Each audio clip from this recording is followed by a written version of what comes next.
I'm reporting for my school's anime club. You'll have to talk to my agent. I'm sorry, I can't do this.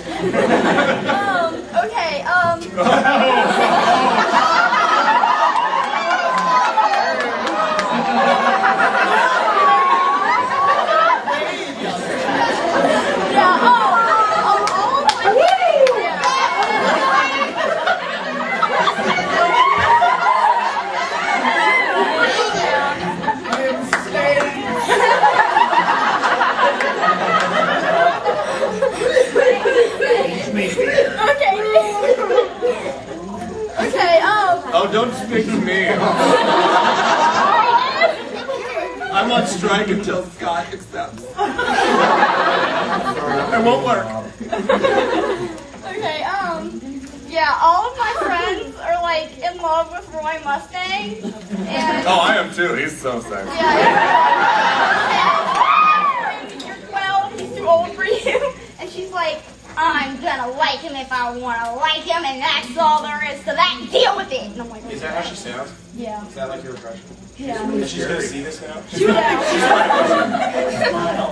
me on the head with sticks and pretends that she's Winry and that I'm Ed and that the stick is a wrench. It's Sticks hurt? not nice. They have to look for that. Don't do that. Don't do it anymore. Yeah. Yeah, listen to him. Don't do it anymore, Ashlyn. They have to. Okay, can you say hi to my anime club in Roy Mustang's voice? Wow, so like in my voice? Well, yeah, well, you know what I mean. I mean, you know what I mean. Yes, what's your anime club's name? Well, the school Is is... yours? Well, the school is Berwick Junior High. Berwick? Berwick. Berwick.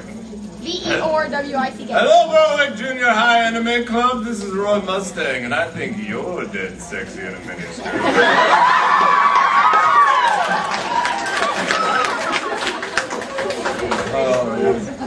Careful, you're gonna get a call from I know.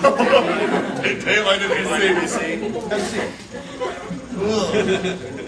I am rudely pointing at people. Alright, this one's for Scott. Do you think you would make a better Piccolo than James Marsters? Yes. You know who I honestly thought when they said they were doing a live action? I went, it's such a no-brainer. It's like, take Vin Diesel, spray paint him green. It's not. He sounds like Piccolo. He looks like Piccolo. As far as I'm concerned, like he is. He is. Give him some antenna. Vin Diesel. Yeah. I don't know why they didn't go there. He wants your child. Apparently to their own detriment. And they decided to cast Justin Chatwin as, you know, Earth's greatest warrior. With Manhead. Yeah. Wow. Who's y'all's favorite FMA character? What? Who's y'all's favorite FMA character? Favorite FMA character? Hughes.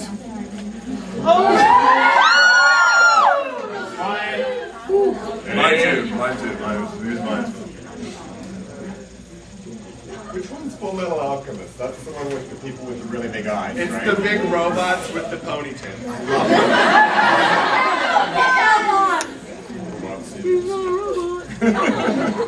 The little ponies with the tattoos on the bottom. One more time? You guys have any kids already aspiring voice actors? Q-tips. Run for your lives. They chain us in small airtight rooms with no windows, no food. Be afraid. Be very afraid. Let's go to detention. You should get to know that place very well if you want to be a good actor.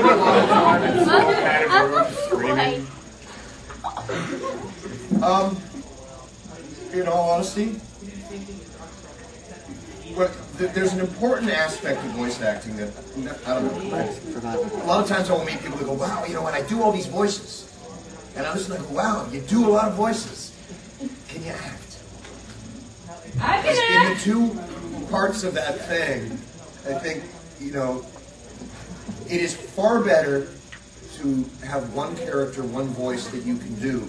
If you are an extraordinary actor, you will work. If you can do a Brazilian different characters, but you can't deliver a performance, you will not act, or you will not work. So, I mean, I really stress that. I stress, you know, training, doing everything you can to hone your chops, as it were, as an actor. And then if you know, voice work happens to be something that you go into, you've got that to bring to it. There's, you know, there's all sorts of weird technical stuff about just the fundamentals and freakishness of voice acting itself. Let's start with the acting. That's what I say. Yeah, don't be afraid to do stuff. Work begets work. So whether you're in middle school, high school, do your plays, do your shows. Don't care what anybody thinks. Don't be afraid to go over the top, go too big. Just do it. See what you can do. You know, don't be afraid to try something. Oh yeah, nobody. Yeah, it's not funny if nobody causes a scene. Just don't break it up. Don't break any laws. Well, you can. Well, joking. Well, publicly. Yeah, we didn't say, you know.